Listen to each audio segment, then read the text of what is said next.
Hello and नमस्कार दोस्तों, मेरा नाम है अनुभव। आप देख रहे हैं यूनिक एप्साइट्स और आपका बहुत बहुत स्वागत है हमारी एक और नई वीडियो में। और इस वीडियो में हम डेटा स्ट्रक्चर्स की यूनिट नंबर 1 जिसका नाम है एरे एंड लिंक्ड लिस्ट्स की फुल एक्सप्लेनेशन देखने वाले हैं। तो चलिए बिना किसी देरी के शुरू करते हैं।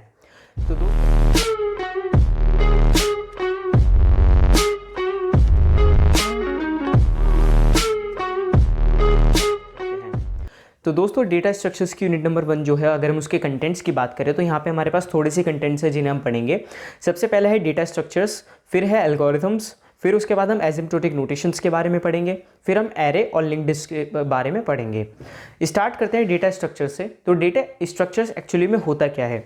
एक तरीके से आप इसको स्टोरेज और ऑर्गेनाइजिंग डेटा, इन दोनों के काम के लिए जो हम यूज़ की स्ट्रक्चर जो यूज़ करते हैं उसे हम डेटा स्ट्रक्चर कह सकते हैं। ठीक है, ये एक स्टोरेज की तरह होता है जो कि अपने अंदर स्टोर करता है और ऑर्गेनाइज करता है डेटा को जिस तरीके से आप करवाना चाहते हैं।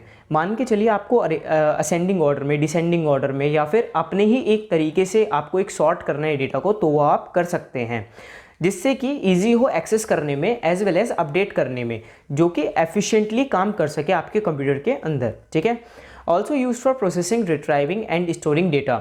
ये प्रोसेसिंग, रिट्राइविंग और स्टोर करने के लिए डेटा को काम आ सकते हैं। प्रोसेस करने के लिए कैसे कि हमने कोई भी डेटा है वो कॉपी पेस्ट किया एंड ऑटोमेटिकली जो भी हमने हमारी सॉर्टिंग टेक्निक है, जैसे कि हमने अगर फाइल फॉर्मेट के हिसाब से सॉर्ट किया हुआ है तो उस हिसाब से सॉर्ट हो जाए, या फिर डेट के हिसाब से सॉर्ट हो जाए, या फिर स्टोरेज के हिसाब से जितना ये फाइल बड़ी है या छोटी है उस हिसाब से जो है स्टोर हो जाए, तो इस हिसाब से प्रोसेसिंग ऑटोमेटिकली होती है।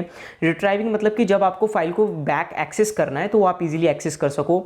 And storing data, storing data कैसे कि आप स्टोर कर सकते हो डेटा को इजीली जिस तरीके से आप चाहते हो, जिस फॉर्मेट में आप चाहते हो। ठीक है, it also represent the logical relationship between elements of data. ये आपको एक लॉजिकल रिलेशनशिप भी बताता है एलिमेंट्स ऑफ डेटा के बीच में कि ये जो डेटा है ये इस तरीके से सॉर्ट क्यों किया गया है और किस तरीके से सॉर्ट किया जाना चाहिए था। ठीक है, ये सारी लॉजिकल रिप्रेजेंटेशंस जो है आप डेटा स्ट्रक्चर्स की हेल्प से देख सकते हो। आगे बढ़ते हैं तो आगे आता है हमारा नीड ऑफ डेटा स्ट्रक्चर्स, कि हमारी नीड क्या थी। In today's world the data is increasing day by day, क्योंकि आज के टाइम में क्या है कि जो डेटा है वो बढ़ता ही जा रहा है, दिन पर दिन बढ़ता ही जा रहा है। मान के चलिए आपके फ़ोन के अंदर कैमरा है, ठीक है, तो आप डेली एक ना एक फ़ोटो खींचते होगे या फिर मंथली एक फ़ोटो खींच लिया आपने, लेकिन वो जो फ़ोटो आपने क्लिक करी है वो एक डेटा की तरह देखी जाती है एंड डे पर डे वो डेटा जो है इंक्रीज़ ही हो रहा है, डिक्रीज़ नहीं हो रहा है। ठीक है, तो इसी तरीके से जैसे हम सोशल मीडिया पे देख सकते हैं, हो सकता है आप पोस्ट ना करते हो लेकिन और लोग पोस्ट करते हैं, तो पोस्ट करने के बाद क्या होता है, जो डेटा है सर्वर्स पे तो इंक्रीज़ हो ही रहा है, राइट। तो इस चीज़ के लिए हमें डेटा स्ट्रक्चर्स की बहुत ज़्यादा नीड है। The complexity of data is also increasing, और उसी के साथ जो कॉम्प्लेक्सिटी है डेटा की वो भी इंक्रीज़ होती जा रही है। ठीक है, कोई इमेज अपलोड कर रहा है, कोई वीडियोस अपलोड कर रहा है, कोई GIF अपलोड कर रहा है, ठीक है, कोई ऑडियो अपलोड कर रहा है, तो ये वाली जो चीज़ें कॉम्प्लेक्सिटी इंक्रीज कर देती है डेटा को अरेंज करने की, यूज़ करने की, ऑर्गेनाइज करने की। ठीक है, it causes problem in processing speed, searching, handling, updating and etcetera. इसी वजह से जो प्रॉब्लम है इस प्रोसेस करने में, स्पीड जो होती है प्रोसेसिंग करने की उसमें दिक्कत आती है, सर्च करने में दिक्कत आती है, हैंडलिंग करने में दिक्कत आती है, अपडेट करने में दिक्कत आती है। तो ये सारी जो चीज़ें उनको जो मैनेज कर सके उसके लिए हमें डेटा स्ट्रक्चर्स की जरूरत होती है। साथ ही साथ data structures help a way to easily organising, managing and storing data efficiently. ये हम पहले डिस्कस कर चुके हैं कि ऑर्गेनाइज करना, मैनेज करना और जो स्टोर करना है, ये सारे के सारे इसके काम होते हैं। Data structures provide efficiency, reusability and abstraction. अब क्या होता है कि डेटा स्ट्रक्चर्स जो होता है हमें एफिशिएंसी प्रोवाइड करता है। रीयूजेबिलिटी मतलब कि हम बार बार एक ही फंक्शन को यूज़ कर सकते हैं। अगर हमने एक कोड लिख दिया है then we can use it again and again unlimited times. ठीक है, फिर उसके बाद एब्स्ट्रैक्शन आता है। एब्स्ट्रैक्शन का मतलब क्या होता है कि जो चीज़ें यूज़र को दिखनी चाहिए खाली वही दिखती हैं, और जो पीछे का बैकग्राउंड, बैकएंड जो वर्क होता है वो यूज़र को नहीं दिखता है। ठीक है, तो ये होता है एब्स्ट्रैक्शन का मतलब। चलिए आगे बढ़ते हैं। तो आगे आता है हमारा टाइप्स ऑफ डेटा स्ट्रक्चर्स और क्लासिफिकेशंस। आप इसको दोनों ही कह सकते हो। अगर आपसे डेटा स्ट्रक्चर्स के टाइप्स पूछे जाएं तो भी आप ये लिखोगे, अगर डेटा स्ट्रक्चर के क्लासिफिकेशंस पूछे जाएं तब भी आप यही लिखेंगे। तो जो डेटा स्ट्रक्चर्स होता है वो दो टाइप के होते हैं। सबसे पहला होता है लीनियर डेटा स्ट्रक्चर्स एंड दूसरा होता है non linear data structure. Linear data structure के अंदर आती है आपकी static data structure and dynamic data structure. Static data structure कौन से होते हैं? एरेज होते हैं। डायनेमिक कौन कौन से होते हैं? क्यू, स्टैक, लिंक्ड लिस्ट, ये सारे आपके डायनेमिक डेटा स्ट्रक्चर्स होते हैं। फिर उसके बाद अगर हम नॉन लीनियर की बात करें तो उसके अंदर दो आते हैं, ट्री एंड ग्राफ। ठीक है। तो ये टाइप्स एंड क्लासिफिकेशंस हैं डेटा स्ट्रक्चर्स के। इसी के साथ आगे बढ़ते हैं, तो आगे आता है हमारा नेक्स्ट टॉपिक जिसका नाम है एल्गोरिथम। तो एल्गोरिथम जो होती है, अभी तो हम खाली और खाली डेफिनेशंस वगैरह ये सारी चीज़ें पढ़ेंगे, लेकिन आगे जो यूनिट्स आने वाली हैं उसके अंदर हमारे पास कई सारे एल्गोरिथम्स आने वाली हैं। सॉर्टिंग की, insertion sort, binary insertion sort, quick sort, ठीक है। मैं सर्चिंग और उसमें थोड़ा सा कंफ्यूज हो गया था। तो सॉर्टिंग जो है हमारी कई टाइप्स की होती है, उन सब की एल्गोरिथम्स हमें याद होनी चाहिए। रेडिक्स है, उसके अलावा हीप है, मर्ज है, तो ये सारी एल्गोरिथम्स हम पढ़ेंगे आगे। फिलहाल हम एल्गोरिथम देख लेते हैं कि होता क्या है। A set of finite rules or instruction to be followed in calculation or problem solving is known as algorithm। मतलब कि जब आप एक प्रॉब्लम को सॉल्व कर रहे होते हैं या फिर कुछ कैलकुलेशन कर रहे होते हो, तो उस टाइम पे आप कुछ रूल्स को फॉलो करते हो, ठीक है। तो उन रूल्स को, उन फाइनाइट मतलब कि इनफाइनाइट रूल्स नहीं हो सकते हैं, ठीक है। तो कुछ फाइनाइट सेट ऑफ रूल्स होते हैं जिनको आप फॉलो करोगे तभी वो प्रॉब्लम सॉल्व होती है, या फिर कुछ स्टेप्स होते हैं। आप मान के चलिए कि आपको चाय बनानी है, ठीक है। तो चाय बनाने का क्या तरीका होता है? सबसे पहले आप एक पैन लेंगे, फिर उसके बाद बर्नर को जलाएंगे, ठीक है। फिर उसके बाद आप जो आपका पैन है उसको गैस के ऊपर रखोगे, फिर पानी डालोगे उसमें, फिर उसके बाद आप उसमें अदरक डालोगे, फिर उसके बाद आपने उसमें चाय पत्ती डाली। तो इस तरीके से क्या है, ये फाइनाइट सेट ऑफ रूल्स हैं। अगर आपने दूध पहले डाल दिया, दूध उबल गया, फिर उसके बाद आप अदरक डाल दो तो दूध फट जाएगा, ठीक है। तो अब हुआ क्या कि एल्गोरिथम के हिसाब से हमें चलना पड़ता है। तो जो स्टेप बाय स्टेप हमारी चीज़ें हुई ना, उसे हम एल्गोरिथम कहते हैं। सिंपल सी बात है, हम सुबह उठे, सुबह उठने के बाद हम सबसे पहले चादर हटाई, फिर उसके बाद हम ब्रश करने गए, तो ये हमारी क्या है, एक एल्गोरिथम है। ब्रश करने के भी आप एल्गोरिथम लिख सकते हो, जैसे कि हमने सबसे पहले टूथब्रश को लिया, उसके ऊपर टूथपेस्ट लगाया, उसके बाद हमने उसको जो टीथ है उनको ब्रश करना स्टार्ट किया। तो ये क्या है, आपकी एल्गोरिथम हो जाती है। तो एल्गोरिथम सिंपली क्या है, finite set of rules, sequence of finite steps to solve a particular problem. या फिर सिंपल सी भाषा में कहा जाए तो सीक्वेंस ऑफ फाइनाइट स्टेप एक सीक्वेंस होता है फाइनाइट स्टेप्स का, जिससे हम एक पर्टिकुलर प्रॉब्लम को क्या कर सकें, सॉल्व कर सकें, ठीक है। अब एल्गोरिथम के यूजेस की बात करें तो यहाँ पे यूजेस कौन कौन से हैं। सबसे पहला है कंप्यूटर साइंस के अंदर यूज़ किया जाता है इसके एल्गोरिथम्स को। मैथ्स के अंदर यूज़ किया जाता है, जैसे बॉड मास भी है। बॉड मास भी एक एल्गोरिथम की तरह आप ले सकते हो। अगर आपके क्वाड्रेटिक इक्वेशंस के अंदर आपको सॉल्व करना है तो उनके अंदर आपको बॉड मास लगाना है। बॉड मास हमें पता ही है, ठीक है। उसके अलावा AI आर्टिफिशियल इंटेलिजेंस के अंदर हम एल्गोरिथम्स का यूज़ करते हैं, ठीक है। डेटा साइंस के अंदर यूज़ होता है, रिसर्च के अंदर यूज़ होता है, एज वेल एज डेवलपमेंट के अंदर यूज़ होता है। सॉफ्टवेयर डेवलपर हो गए, वेब डेवलपर हो गए, वो सारे लोग भी एल्गोरिथम्स को यूज़ करते हैं for in Java script, Java, C++, Python and etcetera. फिर उसके बाद आता है आपका टाइप्स ऑफ एल्गोरिथम। एल्गोरिथम कितने टाइप्स की होती है, तो टोटल 10 टाइप के एल्गोरिथम्स होती हैं, ठीक है। सबसे पहला होता है brute force algorithm. Brute force algorithm क्या होता है जी, ये एथिकल हैकिंग या फिर हैकिंग में बहुत ज़्यादा इन्वॉल्व रहती है ये वाली एल्गोरिथम। इसके अंदर क्या होता है कि पासवर्ड जो होता है वो एक एक करके ट्राई करते रहते हैं, ठीक है। एक होती है आपकी रिकर्सिव एल्गोरिथम, जिसके अंदर आप एक छोटा सा फंक्शन लिखते हैं एंड वो जो पूरा का पूरा फंक्शन है वो बार बार कॉल होता रहता है जब तक कि फॉल्स सिचुएशन नहीं आ जाती है। बैक ट्रैकिंग होती है, बैक ट्रैकिंग एल्गोरिथम है। फिर सर्चिंग एल्गोरिथम होती है, सॉर्टिंग एल्गोरिथम होती है, हैशिंग एल्गोरिथम होती है, डिवाइड एंड कॉन्कर एल्गोरिथम होती है, ग्रीडी एल्गोरिथम है, डायनेमिक प्रोग्रामिंग है। फिर उसके बाद आपकी रैंडमाइज्ड एल्गोरिथम है। तो टोटल ये आपकी 10 टाइप के एल्गोरिथम्स होती हैं। फिर उसके बाद हमारा नेक्स्ट टॉपिक आता है जिसका नाम है कॉम्प्लेक्सिटी। अब क्या है कि हमने एल्गोरिथम के बारे में पढ़ लिया, लेकिन जो एल्गोरिथम होती है वो कॉम्प्लेक्स भी तो हो सकती है। अब हमें प्रॉब्लम सॉल्व करनी है, लेकिन अगर वो प्रॉब्लम जो सॉल्व हो रही है वो डिफिकल्टी से सॉल्व हो रही है, उस जिस मेथड को हम यूज़ कर रहे हैं वो मेथड बहुत ज़्यादा कॉम्प्लेक्स है, तो दिक्कत बढ़ जाती है, राइट। तो इसी चीज़ के लिए आती है हमारी complexity. Complexity of an algorithm refers to measure of time needed to execute. मतलब कि कॉम्प्लेक्सिटी एक एल्गोरिथम की होती है जो कि रेफर करती है कि कितना समय वो लेगी और कितना स्टोरेज वो लेगी, ठीक है। अगर हमारे पास एक एल्गोरिथम, एक चीज़ को सॉल्व करने के 3 रास्ते हैं, एक है जो बहुत ज़्यादा समय ले रही है, एक है एवरेज ले रही है और तीसरा बहुत कम समय ले रही है, तो आप किसको प्रेफर करोगे, तीसरी वाली को, राइट। तो यहाँ पे भी वही बात की गई है। तो कॉम्प्लेक्सिटी नापने से हमें पता चल जाता है कौन सी एल्गोरिथम, कौन सा रास्ता सबसे बेस्ट रहेगा। चलिए आगे देखते हैं आगे क्या है। तो आगे आता है हमारा फैक्टर्स ऑफ एल्गोरिथम कॉम्प्लेक्सिटी, कि जो फैक्टर्स होते हैं जो कॉम्प्लेक्सिटी को अफेक्ट करते हैं। तो सबसे पहला आता है आपका टाइम फैक्टर और दूसरा आता है स्पेस फैक्टर। टाइम फैक्टर मतलब कि the time taken to execute, कि कितना समय एल्गोरिथम ने लिया एग्जीक्यूट होने के लिए। दूसरा आता है हमारा स्पेस फैक्टर, की जो स्टोरेज है हमारी यूज़ हुई है, मैक्सिमम या फिर मिनिमम स्टोरेज जितनी एल्गोरिथम ने ली है एग्जीक्यूट करने के लिए, रन करने के लिए, उस हम स्पेस फैक्टर के अंदर काउंट करते हैं। फिर उसके बाद आती है हमारी एक्सप्रेस एन एल्गोरिथम। अब हम एल्गोरिथम एल्गोरिथम को एक्सप्रेस किस तरीके से करते हैं, ठीक है। अब एक्चुअली क्या होता है, कई सारे लोगों को इसमें बड़ी दिक्कत होती है कि वो एल्गोरिथम का सूडो कोड याद करने लग जाते हैं, ठीक है। तो एक्चुअली अगर आप सूडो कोड याद करते हो, ये बहुत अच्छी बात है, बहुत अच्छी बात है कि आप सूडो कोड्स को याद कर रहे हो, क्योंकि एग्जाम के अंदर आप सूडो कोड अगर लिख के आते हो तो वेल एंड गुड है, बहुत अच्छी बात है।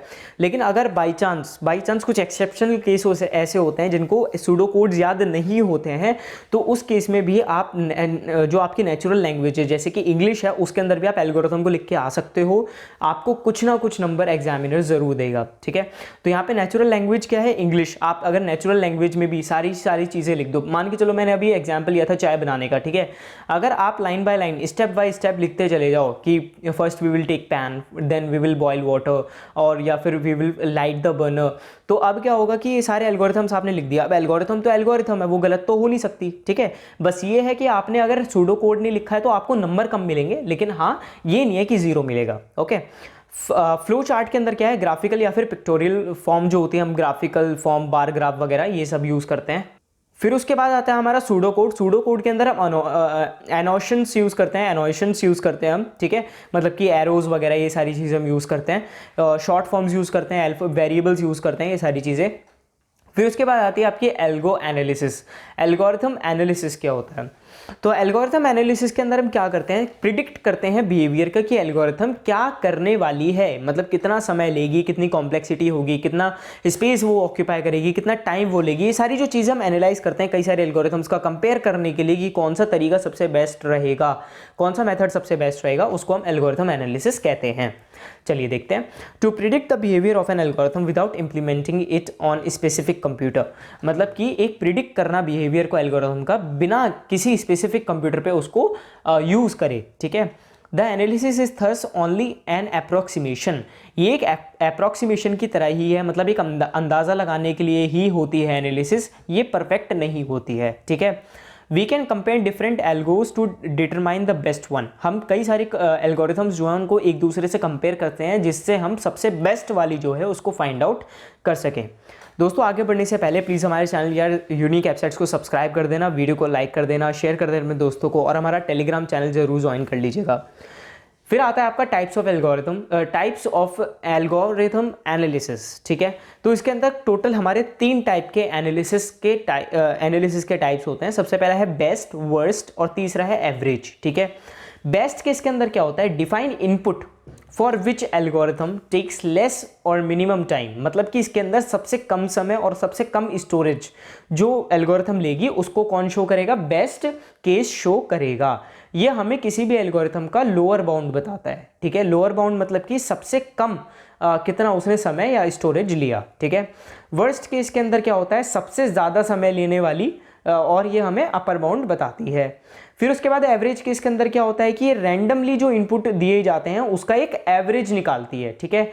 All random cases case time upon total number of case, ठीक है, उसके हिसाब से हमें एवरेज बताती है, एंड ये लोअर बाउंड और अपर बाउंड के बीच में आती है, ठीक है जी। चलिए अब हमने ये बेस्ट केस, वर्स्ट केस और एवरेज केस पढ़ तो लिया, लेकिन अब हम इनको यूज़ कैसे करते हैं। अब हम इनको यूज़ करते हैं with the help of asymptotic notations, ठीक है। अब आप ये मत समझना कि अगर बाई चांस बिग ओ है तो खाली वो वर्स्ट के लिए होगा या फिर खाली वो बेस्ट के लिए होगा, ऐसा नहीं होता है। एसिम्प्टोटिक नोटेशंस का मतलब बस ये होता है कि आप शो कर रहे हो कि हाँ हम कॉम्प्लेक्सिटी को शो कर रहे हैं, ठीक है। एसिम्प्टोटिक नोटेशंस का मेनली काम यही होता है कि वो कॉम्प्लेक्सिटी बताते हैं कि हाँ ये जो एल्गोरिथम है इसकी हम कॉम्प्लेक्सिटी बताने के लिए आए हैं, हमारा कोई वैल्यू नहीं है, हमारी कोई वेरिएबल नहीं है हम, ठीक है। चलिए, they are mathematical tools to represent the time complexity of algorithms, ये रिप्रेजेंट करते हैं टाइम कॉम्प्लेक्सिटी की किसी भी एल्गोरिथम की। Mainly there are 3 asymptotic notations, mainly 3 type के एसिम्प्टोटिक नोटेशंस यहाँ पे होती हैं हमारे पास। सबसे पहला है big O notation, omega notation, theta notation. Actually क्या होता है, नोटेशंस और भी होती हैं, स्मॉल ए, बिग ओ, ठीक है, लेकिन उनको हम कंसिडर यहाँ पे नहीं करते हैं। यहाँ पे हम सिंपली 3 लेते हैं, big O notation, omega notation and theta notation. यहाँ पे आप सिंबल भी दे सकते हो, बिग ओ में खाली बिग ओ बनाओगे आप, थीटा ओमेगा में आप जैसे ओम्स लॉ वाला जो होता है ना वो बनाओगे आप, थीटा के अंदर भाई आप थीटा भी बना सकते हो, इस तरीके से भी बना सकते हो, नॉट एन इशू, ठीक है। चलिए आगे बढ़ते हैं। तो आगे आता है हमारा थीटा नोटेशन। तो थीटा नोटेशन क्या होती है हमारी, represent upper and lower bound, ये हमें अपर और लोअर बाउंड दोनों की दोनों हमें शो करती है। Analysis average case of an algorithm, ये एक तरीके से शोकेस करती है average case of an algorithm, ठीक है। अब ज़रूरी नहीं है कि आप खाली थीटा को एवरेज केस के लिए ही यूज़ करो, आप किसी भी कॉम्प्लेक्सिटी को शो करने के लिए कर सकते हो, लेकिन ये एक जैसे कहते हैं ना कि अपने मन से मानने वाली बात, तो अपने मन से मान के इन लोगों ने यहाँ पे एवरेज केस को थीटा से डिनोट कर दिया है, ठीक है जी। इस तरीके का कुछ इसका ग्राफ बनता है, यहाँ पे 3 लाइंस होती हैं एंड यहाँ पे ये C1 स्टार GN, मतलब ये लोअर बाउंड है, ये एवरेज बाउंड है एंड ये अपर बाउंड है, ठीक है जी। चलिए आगे बढ़ते हैं। तो आगे आता है हमारा it exist as both most and least boundaries for given input value, ये हमें मोस्ट एंड लीस्ट बाउंड्रीज दोनों की दोनों ही हमें बताता है। चलिए आगे बढ़ते हैं। तो आगे आता है हमारा big O notation. Big O notation के अंदर क्या होता है, हमें अपर बाउंड बनाता है। अपर बाउंड का मतलब क्या होता है, जो मैक्सिमम मतलब कि वर्स्ट केस बताता है, ठीक है। अगर बाई चांस आपको चाय बनाने में ज़्यादा समय लग रहा है एक पैन के अंदर, तो वो जो पैन है वो ज़्यादा हीट एब्जॉर्ब कर रहा है, मतलब कि वो बहुत ज़्यादा समय लेगा, वो वर्स्ट पैन है, वर्स्ट मेटल इसके अंदर यूज़ हुआ है। वहीं आप दूसरे पैन के अंदर चाय बना रहे हो एंड जल्दी बन जाती है, तो वो मेटल जो था वो अच्छे से हीट को क्या कर रहा है, कंडक्ट कर रहा है, आगे बढ़ा रहा है, तो वो जो मेटल जिससे बना हुआ है वो बेस्ट मटेरियल है, राइट। तो वैसे यहाँ पे है अपर बाउंड का मतलब क्या होता है, वर्स्ट, एंड लोअर बाउंड का मतलब क्या होता है, बेस्ट, ठीक है। चलिए जैसे कि हमारी हार्ड डिस्क और SSD को ले सकते हो, हार्ड डिस्क जो है वो बूट होने में ज़्यादा टाइम लेती है, सो इट्स वर्स्ट, एंड जो SSD है वो बूट होने में बहुत कम समय लेती है, तो इट्स बेस्ट, ओके। चलिए gives worst case complexity of an algorithm, वो ये हमें क्या देती है, वर्स्ट केस कॉम्प्लेक्सिटी हमें बताती है। Returns highest possible value, output value है हमें हाईएस्ट पॉसिबल वैल्यू जो है हमें बताती है। कुछ इस टाइप का इसका डायग्राम बनता है, सॉरी ग्राफ बनता है, ये आप देख सकते हैं, और ये आपको ज़रूर बना के आना है। जो एसिम्प्टोटिक नोटेशन है उनके ऊपर 10 नंबर का क्वेश्चन या 5 नंबर का क्वेश्चन आ सकता है, सेक्शन बी के अंदर A और B करके भी आ सकता है, तो कृपया कर एसिम्प्टोटिक नोटेशंस को ज़रूर कर लें। और हाँ, जितनी ज़्यादा एल्गोरिथम्स का आप कॉम्प्लेक्सिटी याद कर सके उतनी ज़्यादा कॉम्प्लेक्सिटी को याद कर लीजिएगा। मैं नोट्स के अंदर भी कॉम्प्लेक्सिटी का एक चार्ट जो है उसको इंक्लूड कर दूंगा, प्लीज़ आपको उसको ज़रूर से देख लेना। चलिए आगे देखते हैं। तो आगे आता है हमारा ओमेगा नोटेशन। ओमेगा नोटेशन के अंदर क्या होता है, रिप्रेजेंट लोअर बाउंड, ये हमें क्या रिप्रेजेंट करता है, लोअर बाउंड रिप्रेजेंट करता है, ठीक है। Provide best case complexity of an algorithm, ये हमें क्या बताता है, बेस्ट केस कॉम्प्लेक्सिटी हमें बताता है। कुछ इस टाइप का इसका ग्राफ बनता है, और ये इसके कुछ इक्वेशन लिखी हुई है, आप देख सकते हैं, ठीक है। चलिए आगे बढ़ते हैं। तो आगे आता है हमारा लास्ट सेकेंड टॉपिक, जिसका नाम है एरे। तो अब एरे क्या होता है, Actually, array is a collection of same data type stored at contiguous memory location. अब ये आप बोल रहे हो डेफिनेशन पढ़ दी, चलिए इसको समझाते हैं क्या है। तो एक्चुअली क्या होता है, कलेक्शन होता है सेम डेटा टाइप का, मतलब कि डेटा जो होगा उसके अंदर वो बहुत सारा होगा, लेकिन उन सबका टाइप जो होगा ना वो एक ही होगा। लेट्स से सीरियल नंबर, ठीक है, मान के चलिए आप 1 2 3 4 5 6 लिख रहे हो, ठीक है, तो सारे के सारे नंबर्स हैं एंड सबके सब नंबर्स हैं एंड सबका जो डेटा टाइप है वो क्या है, इंटीजर है, राइट। तो वैसे ही यहाँ पे होता है, जो कलेक्शन होता है सेम डेटा टाइप का होता है, कॉन्टिग्यूस मेमोरी लोकेशन पे होता है, मतलब लगातार होता है। A0 A1 A2 जो मेमोरी लोकेशंस मेनली स्टार्ट होती हैं वो A0 से स्टार्ट होती हैं, तो A0 A1 A2 A3 A4 इस तरीके से एड्रेसेस पे जो है, मेमोरी लोकेशंस पे जो है हमारा डेटा जो है स्टोर्ड होता है, ठीक है। An array is a data structure, एक जो एरे होता है वो एक डेटा स्ट्रक्चर की तरह होता है, which can store a fix size collection. Fix size collection जो है अपने अंदर स्टोर कर सकता है। मान के चलिए मैंने यहाँ पे डिफाइन कर दिया है इंट मतलब कि data type name, then that array size, ठीक है, एरे साइज यहाँ पे डिफाइन कर दिया है, फिर उसके बाद मैंने यहाँ पे अंदर डेटा डाल दिया है, ठीक है। तो अब A5 के अंदर मतलब कि जो हमारा डेटा नेम है, एरे नेम है, उसके अंदर 5 हमारे वेरिएबल्स, 5 वैल्यूज़ जो है हमारी स्टोर हो सकती हैं। तो ये जो मैंने अपनी 5 वैल्यूज़ स्टोर करी हैं इसके अंदर, वो सेम डेटा टाइप की होंगी। कौन से डेटा टाइप की होंगी, इंट की होंगी। लेट्स से अगेन हमारा जो डेटा टाइप है वो इंट है, हमारा जो एरे नेम है वो A है, एंड जो हमारा साइज़ है एरे का वो 5 है। इसका मतलब ये है कि 5 ब्लॉक्स, मतलब कि कुछ इस तरीके से आप समझिए कि ये हमारा एरे हो गया, ठीक है, यहाँ पे 0 1 2 3 4, ठीक है। तो इस तरीके से हमारी जो एरे है वो हो जाती है, बन जाती है, ठीक है। ये वाला नहीं होगा, ये वाला नहीं होगा, ठीक है। चलिए तो A5 का मतलब क्या है कि सबसे पहले जो 1 लोकेट हुआ है वो यहाँ पे होगा, फिर उसके बाद 2 लोकेट जो है वो यहाँ पे होगा, 3 कहाँ पे होगा, यहाँ पे होगा, 4 यहाँ पे होगा एंड 5 यहाँ पे होगा। तो इस तरीके से हमारा जो एरे है वो काम करता है। अब मान के चलिए कि यहाँ पे 5 नहीं होता तो क्या होता, अगर 5 नहीं होता तब भी ये जो लोकेशन है ना ये खाली रहती, लेकिन रहती ज़रूर। तो ये भी बात भी यहीं पे कही गई है कि जो आपने साइज़ यहाँ पे फिक्स कर दिया एक बार, वो फिक्स्ड ही रहता है, ठीक है। मतलब कि अगर यहाँ पे आप 10 लिख देते तो जो एरे का साइज़ 10 है वो यहाँ पे बन जाता, चाहे उसके अंदर आप डेटा इनपुट करो मत करो, लेकिन उतना जो साइज़ है वो ऑक्यूपाई हो जाएगा आपके लिए, ठीक है। जैसे आपने ट्रेन की टिकट्स बुक कर दी, या फिर बस की टिकट बुक कर दी, या फिर मूवीज़ की टिकट बुक कर दी, अब चाहे आप जाओ या मत जाओ, आपकी जो सीट्स हैं वो बुकड ही रहेंगी। वैसे यहीं पे है कि अगर आपने यहाँ पे बुक कर दिया एक बार कि भैया मेरी 5 जो सीट हैं वो बुक कर देना, तो यहाँ पे भी आपकी 5 सीटें जो हैं बुकड रहेंगी, चाहे आप उस पर जाओ बैठो या नहीं बैठो, ठीक है। किसी को बैठाओ मत बैठाओ, लेकिन ये सीटें खाली नहीं होंगी, ऐसी की ऐसी ऑक्यूपाई करके रखेंगी स्पेस को। चलिए इनिशियलाइजेशन कैसे करते हैं। इनिशियलाइजेशन के अंदर सबसे पहले डेटा टाइप, एरे नेम और साइज़ आता है। जैसे कि एग्जांपल इंट ए यहाँ पे 10 लिख दिया है, और मैंने यहाँ पे इनिशियलाइज करके भी दिखा दिया है वैल्यूज़ को। इंट ए साइज़ है यहाँ पे एरे का, फिर उसके बाद यहाँ पे वैल्यूज़ आ गई, ठीक है जी। चलिए आगे बढ़ते हैं। तो आगे आता है हमारा एरे। जो एरे होता है उसके टाइप्स देख लेते हैं। तो एरे 2 टाइप के होते हैं। सबसे पहला होता है 1 डायमेंशनल एरे एंड दूसरा होता है मल्टी डायमेंशनल एरे। जो हमारा 1 डायमेंशनल एरे होता है वो लीनियर एरे होता है। लीनियर एरे मतलब कि जैसे कि ये बना हुआ है बिल्कुल ऐसे ही बना होता है, इसके अंदर कोई भी दो ओवरलैपिंग वगैरह कुछ नहीं होती है। ये सिंगल सब्सक्रिप्टिंग होती है, सिंगल होता है पूरा, ठीक है। फिर उसके बाद सिंटेक्स जो होता है इसका, वो हमने पीछे जो देखा है वही सिंटेक्स है इसका 1 डायमेंशनल का। फिर उसके बाद मल्टी डायमेंशनल की बात करें तो ये 2 टाइप के होते हैं। सबसे पहला होता है 2 डायमेंशनल और दूसरा होता है हमारा 3 डायमेंशन।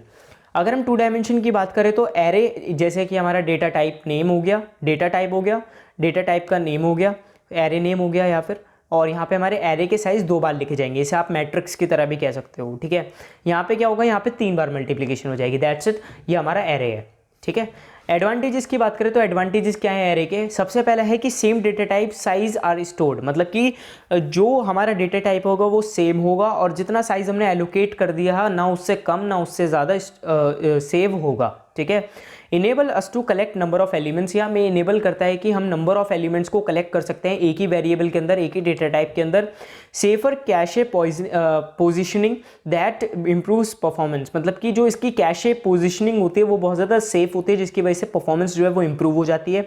साथ ही साथ स्टोर करता है अपने अंदर मल्टीपल डेटा आइटम्स को, लेकिन सेम डेटा टाइप के होते हैं और उनका नाम भी सेम होता है। लेट्स से यहाँ पे हमने देखा ही था कि यहाँ पे मल्टीपल हमारे डेटा है हमारा, लेकिन जो डेटा टाइप है वो भी सेम है एंड डेटा नेम जो है वो भी सेम है, ठीक है। चलिए डिसएडवांटेजेस की बात करें तो सबसे पहले स्टैटिक है। स्टैटिक का मतलब कि इसका जो मेमोरी साइज है वो फिक्स्ड रहता है, ठीक है। इंसर्शन और डिलीशन जो है इसका बहुत ज़्यादा डिफिकल्ट है, बहुत ज़्यादा दिक्कत होती है अगर आप इंसर्शन और डिलीशन करने जाओ तो। फिर उसके बाद क्या है कि the need of size is fixed, जो नीड है साइज की वो फिक्स्ड है। इफ़ नीड्स चेंजेस और less number are entered the extra memory will be useless. जैसे कि मैंने अभी भी बताया कि अगर बाई चांस यहाँ पे आप 10 लिख देते तो 10 की जो है बुकिंग पक्की हो जाती, चाहे आप उसके ऊपर किसी को बैठाओ, किसी को कोई डेटा इनपुट करो मत करो, लेकिन वो जो जगह है वो खाली पड़ी रहेगी। तो वैसे ही कि मेमोरी जो है हमारी जल्दी भर जाएगी फिर उससे, ठीक है। तो बस वहाँ पे यही वाली बात लिखी गई है। इसी के साथ आगे बढ़ते हैं। तो आगे आता है हमारा लास्ट टॉपिक जिसका नाम है लिंक्ड लिस्ट। और लिंक्ड लिस्ट जो है बहुत इंपॉर्टेंट टॉपिक है, और ये आपके ये जो एरे है या फिर ये जो डेटा स्ट्रक्चर सब्जेक्ट है ये आपके यहीं पे नहीं आगे भी बहुत ज़्यादा काम आएगा। आगे जो आपका 6th या फिर 5th सेमेस्टर होगा उसके अंदर एक सब्जेक्ट आएगा डा, ठीक है, design and analysis of algorithms. तो उसके अंदर भी ये बहुत ज़्यादा काम आने वाला है, तो प्लीज़ इसको आप अच्छे से पढ़िएगा जितना अच्छे से आप पढ़ सकते हैं। फ़िलहाल ये जो मैं वीडियो बना रहा हूँ ये फ़िलहाल मैं मोटिव है मेरा AQ2 एग्जामिनेशंस या फिर एग्जामिनेशन यूनिवर्सिटी एग्जामिनेशंस, तो उनके लिए मैं बना रहा हूँ ये वाली वीडियो, ठीक है। It is a linear data structure in which elements are not stored at contiguous memory locations. इसके अंदर क्या होता है, अब एरे के अंदर क्या था, कॉन्टिग्यूअस था, लेकिन लिंक्ड लिस्ट के अंदर क्या होता है, कॉन्टिग्यूअस नहीं होता है, ठीक है, मतलब लगातार डेटा स्टोर नहीं होता है। The elements are linked with using pointers, जो एलिमेंट्स होते हैं वो लिंक्ड होते हैं यूजिंग पॉइंटर्स। अब पॉइंटर्स क्या होते हैं, पॉइंटर्स होते हैं ये जो एरो देख रहे हो ना आप, इन्हें पॉइंटर्स कहते हैं, ठीक है। अब है क्या, अब ये एक नोड है, ठीक है, ये एक नोड है जिसके अंदर एक डेटा पड़ा हुआ है और नेक्स्ट नोड का एड्रेस पड़ा हुआ है, ठीक है। ये क्या है, ये तो हमारा डेटा है जी, और ये क्या है, ये हमारा नेक्स्ट नोड का क्या है, एड्रेस है, ठीक है। तो अब क्या होगा कि हमारा हेड है, मतलब जो स्टार्टिंग है, जो स्टार्ट हुआ है वो यहाँ से हुआ है, ये डेटा है ही पहले से, और इसमें नेक्स्ट जो नोड है हमारी उसका एड्रेस है। अब नेक्स्ट एड्रेस के बिहाफ पे नोड ने क्या किया, पॉइंट कर दिया किसको, दूसरे नोड को। अब इसके अंदर भी डेटा पड़ा हुआ है, नेक्स्ट नोड का एड्रेस पड़ा हुआ है, उसने भी पॉइंट कर दिया। ऐसे पॉइंट करते करते करते करते नल आ गया, ठीक है। तो इस तरीके से जो पूरी की पूरी हमारी जो लिस्ट बनी है ना, ये लिंक्ड लिस्ट है, क्योंकि एक दूसरे से लिंक है। किस तरीके से लिंक है, क्योंकि इसके अंदर सबसे पहले तो नेक्स्ट नोड का एड्रेस है, दूसरा ये पॉइंटर की वजह से क्या हो गई है, लिंक हो गई है। जैसे हमारे ट्रेन के डब्बे होते हैं ना, वैसे ही होती है ये। जैसे कि हमारी हेडिंग हो गई, मतलब हेड मतलब यहाँ पे इंजन लगा दिया आपने, इंजन को क्या पता है कि पीछे वाली जो मेरी कड़ी है वो किससे जुड़ी है, पीछे वाले डब्बे से जुड़ी हुई है, तो इसी तरीके से पॉइंट कर दिया, ठीक है। तो इस तरीके से सारी चीज़ें चलती रहती है। टाइप्स ऑफ लिंक्ड लिस्ट की बात करते हैं तो 5 टाइप के लिंक्ड लिस्ट होते हैं। सबसे पहला होता है हमारा सिंगली लिंक्ड लिस्ट। अब सिंगली लिंक्ड लिस्ट क्या होता है, जो आपने ऊपर ऊपर अभी अभी देखा है ना, वो आपका सिंगली लिंक्ड लिस्ट है, मतलब कि बिल्कुल सिंगल, उसके अंदर कोई भी बस एक ही डायरेक्शन में काम करता है, दूसरी डायरेक्शन में काम नहीं करता है, ठीक है। Simplest type of linked list, ये सिंपलेस्ट टाइप की लिंक्ड लिस्ट जो है हमारी होती है। Each node contain some data, हर एक नोड कुछ ना कुछ डेटा जो है अपने अंदर स्टोर करती है। And a pointer to next node, और एक पॉइंटर स्टोर करती है जो कि नेक्स्ट नोड की तरफ उसको ले जाता है। Allow transversal of data only in one direction, जो डेटा है उसका ट्रांसफर जो है एक ही डायरेक्शन के अंदर ये क्या करता है, अलाउ करता है। फिर उसके बाद क्या है कि टाइम कॉम्प्लेक्सिटी की अगर इसकी बात करें तो टाइम कॉम्प्लेक्सिटी होती है बिग ओ एन, और स्पेस कॉम्प्लेक्सिटी भी इसकी होती है बिग ओ एन, आप इसे ऑक्सिलरी कॉम्प्लेक्सिटी भी कह सकते हो। फिर उसके बाद आगे बढ़ते हैं तो आगे आता है हमारा डबली लिंक्ड लिस्ट। अब डबली लिंक्ड लिस्ट के अंदर क्या होता है, ये हमारी कॉम्प्लेक्स होती है, मोर कॉम्प्लेक्स होती है, ये 2 वे में काम करती है, दो रास्तों में काम करती है। अभी हम आगे डायग्राम देखेंगे, ठीक है। Contain pointer to next as well as previous node in sequence, मतलब कि आगे तो हमें लेके जाती ही जाती है, साथ ही साथ पीछे भी लेके आती है, ठीक है। कैसे देखते हैं, चलिए देखते हैं। तो यहाँ पे हमारा कुछ, यहाँ पे आप डायग्राम देख पा रहे होंगे। तो यहाँ पे क्या है कि हमारी डबली लिंक्ड लिस्ट बनी हुई है। इसके अंदर क्या है कि सबसे पहले हेड है, और हेड है, यहाँ पे हमारा डेटा है, डेटा आपके पास बीच में आ गया है, ठीक है। यहाँ पे हमारे पास 2 एड्रेस ऑक्यूपाई होंगे, एक ही नोड में 2 एड्रेस होंगे, एक प्रीवियस वाला और एक आगे वाला, ठीक है। चलिए, ये भी हमारा एड्रेस होगा और ये भी हमारा एड्रेस होगा, और ये हमारा क्या होगा, डेटा, ठीक है। तो ये जो डेटा है ये स्टार्ट हुआ यहाँ से, हेड ने क्या किया, इसको स्टार्ट किया। अब इसके प्रीवियस वाले एड्रेस में क्या भरा हुआ है, नल, क्योंकि पीछे तो कुछ है ही नहीं, तो इसलिए नल, ठीक है। अगर कुछ होता तो उसका पॉइंट कर देता। अब आगे की तरफ गए तो आगे नेक्स्ट की तरफ, बी की तरफ पॉइंट हो गया, यहाँ पे भी प्रीवियस वाला एड्रेस सेव होगा, और यहाँ पे भी प्रीवियस वाला एड्रेस, नेक्स्ट वाला एड्रेस सेव होगा। तो अब बी को ये पता है कि अगर मुझे पीछे जाना हुआ, बैक ट्रैक करना पड़ा, तो मुझे इस एड्रेस को फॉलो करके मैं ए तक जा सकता हूँ। तो इसी तरीके से पूरी की पूरी जो साइकिल है वो चलती रहती है, एंड जब तक दोनों तरफ से नल नहीं मिल जाता, जब तक ये लिस्ट जो है वो बनती रहती है एंड बनती रहती है। अब आती है आपकी circular linked list. Circular linked list के अंदर क्या होता है, बस आप ये समझ लो, ये जो लास्ट वाली नोड है ना, ये ऐसे कनेक्ट हो जाएगी, ठीक है। चलिए आगे देखते हैं, डायग्राम तो बना रखा है। Last node contains the pointer to first node, जो लास्ट नोड है वो फर्स्ट नोड का एड्रेस क्या करती है, कंटेन करती है।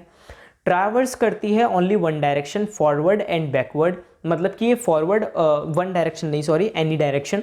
जो ट्रैवर्स है वो किसी भी डायरेक्शन में कर सकती है, चाहे फॉरवर्ड हो चाहे बैकवर्ड हो। आप फॉरवर्ड और बैकवर्ड का मतलब ये नहीं है कि इसकी तरह करने लगेगी, नहीं, बिल्कुल भी नहीं, इसकी तरह बिल्कुल भी काम नहीं करेगी। सिंपल सी बात यह है कि ये किस तरीके से काम करेगी, ये यहाँ से हेड स्टार्ट हुआ, आगे बढ़ता गया, जैसे सिंगली काम करती है ना, बिल्कुल वैसे ही काम करती रहेगी, लेकिन जैसे लास्ट नोड पे आएगी ना, यहाँ पे नल नहीं मिलेगा, नल की जगह फर्स्ट नोड का एड्रेस मिलेगा, ठीक है। तो इस तरीके से इनफाइनाइटली क्या है, जो आपकी सर्कुलर लिंक लिस्ट है ये चलती रहेगी इनफाइनाइटली। जैसे हमारा सर्कल होता है ना, टायर होता है, घूमता रहता है, उसी तरीके से ये क्या है, आपस में ही घूमती रहेगी। Has no beginning and has no end, इसकी कोई स्टार्टिंग नहीं है, इसकी कोई बिगनिंग नहीं है, एंड इसकी कोई एंड भी नहीं है। डबली सर्कुलर लिंक लिस्ट की बात करें तो ये बहुत ज़्यादा कॉम्प्लेक्स होती है, और ये सर्कुलर 2 वे लिंक लिस्ट होती है, 2 वे लिंक लिस्ट होती है। ये तो एनी लिंक लिस्ट था, मतलब कि ये फॉरवर्ड और बैकवर्ड दोनों में काम करती थी, लेकिन ये किस में काम करती है, 2 डायरेक्शंस में काम करती है, ठीक है। Contain pointer to next as well as previous node in the sequence, ये अब देखो सिंपल सी बात ये है, जैसे कि हमारी सिंगली लिंक्ड लिस्ट थी और जो डबली लिंक्ड लिस्ट थी, उसमें जो डिफरेंस था वही डिफरेंस ना सर्कुलर और डबली सर्कुलर इन दोनों में डिफरेंस है। ठीक है, सिंपल सी बात है। जो काम इसमें हो रहा है वही काम डबली में होगा, बस यहाँ पे एरोज ऐड हो जाएंगे उल्टे। ठीक है, उल्टे तरफ के एरो ऐड हो जाएंगे, सिंपल। ठीक है, the difference between doubly linked list and circular linked list is same as between single list and circular list. ठीक है, देख लेते हैं यहाँ पे डायग्राम। यहाँ पे डायग्राम ये है कि यहाँ पे हमारा नोड है, नोड के अंदर प्रीवियस एड्रेस भी सेव्ड है, मतलब कि आप यहाँ से ऐसे जा करके ऐसे भी जा सकते हो या फिर यहाँ से भी ऐसे जा करके ऐसे जा सकते हो। ठीक है जी, और ये बीच के एरोज प्रीवियस और नेक्स्ट के तो हैं ही। ठीक है, लास्ट हमारा जो टाइप आता है वो है हमारा header linked list. Header linked list क्या होती है? Special type of linked list that contains a header node at beginning of list. मतलब कि इसके अंदर ना कोई भी स्टार्टिंग नोड नहीं होती, इसके अंदर हेडर नोड होती है। ठीक है, हेडर नोड मतलब कि जैसे कि हमने स्टार्टिंग यहाँ पे करी है, पीछे से हम जो स्टार्ट करते हुए आ रहे हैं वो हम हेड नोड से करते हुए आ रहे हैं। ठीक है, यहाँ पे हम स्टार्ट करेंगे तब जाके इस नोड से आगे आगे आगे आगे बढ़ता रहेगा। अभी मैंने इंजन वाला एग्जाम्पल लिया था तो ये इंजन की तरह है, लेकिन यहाँ पे क्या होगा, यहाँ पे ज़रूरी नहीं है कि यहाँ पे हम स्टार्ट कमांड दें, नहीं, यहाँ पे हम स्टार्ट कमांड देंगे, लेकिन किसको देंगे? हेडर नोड को देंगे, फर्स्ट नोड को नहीं देंगे, हेडर नोड को देंगे। ठीक है, हेडर नोड ज़रूरी नहीं है कि स्टार्टिंग में हो, फर्स्ट में हो, नहीं, वो मिड में भी हो सकती है, लास्ट में भी हो सकती है, कहीं पर भी हो सकती है। ओके जी, चलिए। Start will not point first node, जो स्टार्ट है वो फर्स्ट नोड को पॉइंट नहीं करेगी, जबकि वो पॉइंट करेगी किसको? हेडर नोड को करेगी। अब ये बिल्कुल सीढ़ियों वाला मामला बन गया, जैसे सीढ़ियाँ बनी होती है ना हमारी, बिल्कुल सीढ़ियाँ बना देना, बिल्कुल आपका काम हो जाएगा हेडर लिंक्ड लिस्ट का। इसके अंदर स्टार्ट किया, हेडर नोड आई, हेडर नोड ने बताया कि हाँ भैया ये वाला जो रास्ता है ये इस तरफ जाता है। किस तरफ जाता है जी? ए की तरफ जाता है। अब ए ने क्या किया? ए के पास डेटा है, डेटा मिल गया, चलो, फिर उसके बाद नेक्स्ट नोड का एड्रेस मिल गया, नेक्स्ट नोड पे गए, फिर उसके बाद नेक्स्ट नोड का एड्रेस मिल गया, नेक्स्ट नोड पे गए, फिर नेक्स्ट नोड का एड्रेस मिल गया, नेक्स्ट नोड पे गए, फिर नेक्स्ट नोड का एड्रेस मिल गया, फिर नल मिल गया। तो इस तरीके से जो हमारी हेडर नोड है, हेडर लिंक्ड लिस्ट है, वो पूरी की पूरी इस तरीके से काम करती है। तो दोस्तों होपफुली यूनिट नंबर 1 जो है उसका जो फुल एक्सप्लेनेशन आपको पसंद आया होगा और मुझे कमेंट सेक्शन में ज़रूर बताइए कि आपको नेक्स्ट वीडियो किस टॉपिक के ऊपर चाहिए। हमारा जो टेलीग्राम चैनल है उसको ज़रूर ज्वाइन कर लेना और प्लीज़ हमारे चैनल को सब्सक्राइब कर देना, वीडियो को लाइक कर देना, शेयर कर देना दोस्तों को, और प्लीज़ मुझे सजेशन ज़रूर दीजिएगा जिससे मैं इम्प्रूव कर सकूँ अपने कंटेंट की क्वालिटी। हम मिलते हैं नेक्स्ट वीडियो में। जय हिंद, जय Bharat. Thanks for watching unique websites.